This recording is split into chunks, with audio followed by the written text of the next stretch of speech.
नमस्कार, कसे आहात सगळे? मजेत ना? चला आजच्या रेसिपीला आपण सुरुवात करूया. आता इथे 2 वाट्या मी तांदूळ घेतलेले आहेत आणि ह्याला स्वच्छ धुवून 4 तास भिजत घातले होते. आता ह्याच्यातले पाणी काढून घेऊया. आता इथे मी 2 वाट्या तांदळांसाठी 1.25 वाटी गूळ घेतला आहे. तुम्ही कमी जास्त करू शकता. 1.25 वाटी गूळ घेतला आहे, अर्धा ग्लास त्याच्यात पाणी घातलं आणि उकळवून घेतलं आहे आणि ते थंड झालं आहे, पूर्ण थंड झालेलं आहे. तर ह्याच्यामध्ये आपल्याला हे तांदूळ आता वाटायचे आहेत.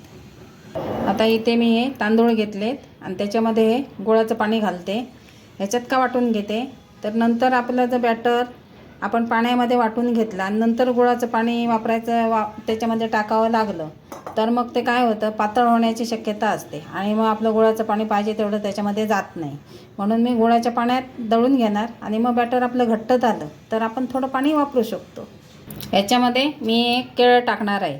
आता नाशिक साईडला काय विलायची केळी मिळत नाही, एवढी एवढी छोटी असतात बघा. ती केरळ साईडला किंवा मग कोकणामध्ये आमच्याकडे मिळतात ती, पण इकडे का मिळत नाही. तर ती 2-3 टाकायची असतात छोटी जर मिळाली तर. आता नाही आहे तर मी हे मोठं एक टाकणार आहे.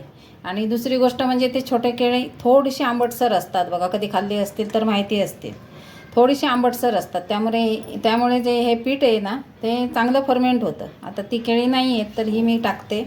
आता पहिल्या ह्याच्यात आपण हे अर्ध टाकणार, दुसरं आपण जे वाटणार त्याच्यामध्ये अर्ध टाकणार, असं मी करते.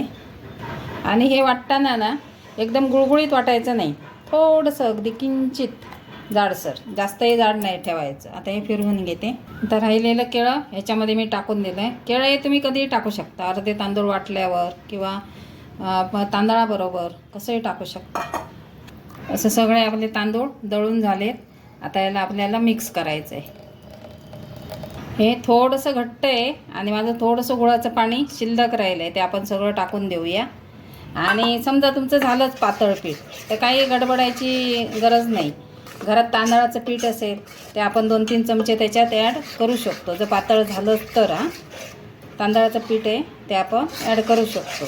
आता हे मस्त असं मी मिक्स करून घेते आणि ह्याला तुम्ही रात्रभर ठेवू शकता, 8-9 तासासाठी, किंवा मग तुम्हाला अगदीच घाई आहे तर 2-4 तास ठेवून तुम्ही नंतर त्याच्यामध्ये सोड्याचा वापर करून रेसिपी करू शकता.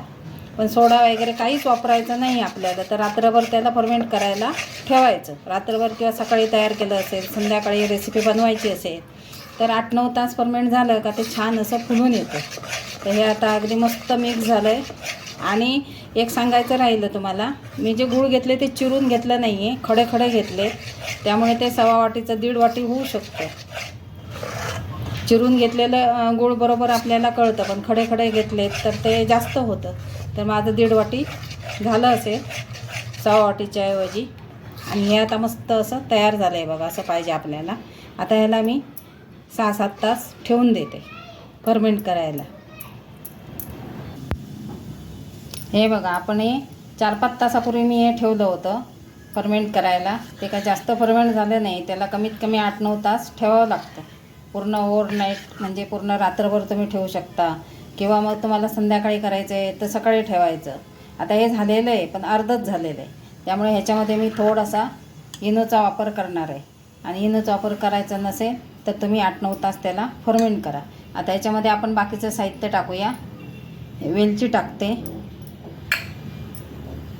खरं ही रेसिपी केरळकडची आहे, पण ह्याच्यामध्ये मी ते लोक तीळ टाकतात, मी भाजलेले शेंगदाणे टाकते. ह्याने पण खूप चव छान येते मस्त अशी. हे ओलं खोबरं आहे ते किसून मी तुपावर परतून घेतलं आहे, त्याने चव खूप छान येते. नाहीतर तुम्ही ओल्या खोबऱ्याचे तुकडे पण बारीक बारीक करून तुपावर परतून तेही टाकू शकता. आता हे मिक्स करूया आपण. गोड असलं तरी थोडंसं मीठ टाकायला पाहिजे, म्हणजे चव छान येते. अगदी 1 चिमूटभर टाकलं आहे. आता हे सगळं मी मिक्स करून घेते. पीठ तसं फर्मेंट झालेलं आहे, कारण त्याला 4-5 तास झाले आहेत, पण पाहिजे तसं झालेलं नाही, म्हणून मी थोडासा इनोचा वापर करणार आहे. थोडासा अगदी पाव चमचा मी इनो टाकते. त्याच्यावर थोडंसं पाणी टाकूया. खरं ना आपण जे आप्पे बनवतो ना, गोड आप्पे, सेम तसंच आहे प्रोसेस. थोडासा फक्त बदल आहे, अगदी थोडासा. केळं टाकलेलं आहे. नाही तर आपण जसे गोड आप्पे बनवतो ना सेम तसंच आहे, पण छान लागतं. मी खाल्लेलं आहे, खूप मस्त लागतं. तर आता आपण पुढची प्रोसेस बघूया. आप्प्यांना आपण कसं थोडंसं तेल टाकतो, पण ह्याला तसं नाही, ह्याला तळूनच काढलं जातं, त्यामुळे भरपूर तेल टाकलं जातं आणि त्याला आकार यावा म्हणून मग अशा भांड्यांचा वापर केला जातो. आता त्यांचं भांडं हे ऑइल हे वेगळं असतं, आता माझ्याकडे तसं नाही आहे, मी आप्पे पात्रातच हे करणार आहे. आता तेल आपलं तापलं का त्याच्यामध्ये आपण घालायचे. असं आता सगळ्या ह्याच्यात मी टाकून घेते.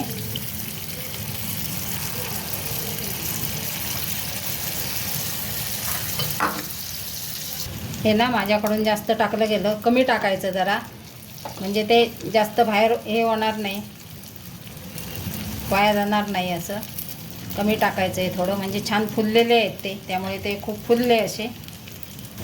हे बघ, कमी मिश्रण टाकलं तर असे छान येणार. हे जास्त मिश्रण झाल्यामुळे असे झालेत. मस्त आपली गोड रेसिपी, स्वीट रेसिपी तयार झाली. हे तुम्ही असेच 3-4 दिवस आरामात ठेवू शकता, फ्रीजमध्ये ठेवायची गरज नाही. कुठेही तुम्ही प्रवासात नेऊ शकता, मुलांना डब्यात देऊ शकता. अशी मस्त रेसिपी तयार होते. मस्त असे फुलत आहेत बघा, छान अगदी केकसारखे. आता हेही झाले का आपण काढून घेऊया. हे बघू शकता 2 वाट्यांमध्ये भरपूर असे मस्त असे तयार झालेत. हे आपण 4-8 दिवस खाऊ शकतो आरामात. 4 दिवस तर नक्कीच, फ्रीजमध्ये ठेवायची काहीच गरज नाही. मस्त असे तयार झाले आहेत बघा. हे माझं आप्पेपात्र छोटं असल्यामुळे छोटे आलेत, मोठं आप्पेपात्र असेल तर मोठे येतील, पण मस्त असे झालेत अगदी. वरून कुरकुरीत, आतून सॉफ्ट असे छान झालेले आहेत. तर नक्की ट्राय करा.